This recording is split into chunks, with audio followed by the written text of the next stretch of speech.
Hello everyone, কেমন আছো সবাই? আশা করি ভালো আছো। আজকে তোমাদের সাথে আমি একটা লাঞ্চ বক্সের রেসিপি নিয়ে এসেছি। তো কিভাবে বানাচ্ছি সেটা দেখো। প্রথমে আমি আলুটাকে সেদ্ধ করে নিয়েছিলাম, একটা আলু, তারপরে হাফ গাজরটাকে একটুখানি আমি সব কিছুকে ঘিসে দিয়ে কিন্তু ঘিসে নিয়েছি। তারপরে দেখো আমি এখানে পরিমাণ মতো লবণ অ্যাড করেছি, তারপরে অ্যাড করেছি হলো আমি গোলমরিচ। গোলমরিচটাও কিন্তু পরিমাণ মতো অ্যাড করবে তোমরা কীরকম। তো তারপরে দেখো আমি এখানে মেয়োনিজ অ্যাড করে দিয়েছি এবং সবগুলোকে একসাথে কিন্তু আমি এখানে মিশিয়ে নিচ্ছি। তারপরে দেখো এর মধ্যে কিন্তু একটু টমেটো সসও অ্যাড করবে, আরও ভালো টেস্ট আসে। এখানে তোমরা সেজওয়ান চাটনিটাও কিন্তু ইউজ করতে পারো, ওটাও বেশ স্পাইসি যারা খেতে ভালোবাসে তাদের পক্ষে খুব ভালো লাগবে।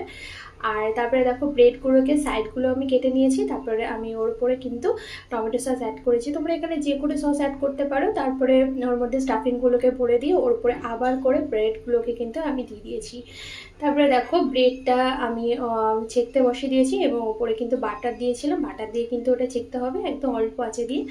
তারপরে ওটাকে কেটে নেওয়ার পর দারুণ টেস্টি চলে, ভেতরটা কিন্তু খুব জুসিনেস হয় এবং বাইরেটা হালকা ক্রিস্পিনেস ভাব থাকে, খুব ভালো, বাচ্চাদের খুব পছন্দ হয়। তোমরা কিন্তু এভাবে একবার ট্রাই করে কিন্তু অবশ্যই দেখতে পারো। অবশ্যই লাইক কমেন্ট করতে একদম ভুলো না।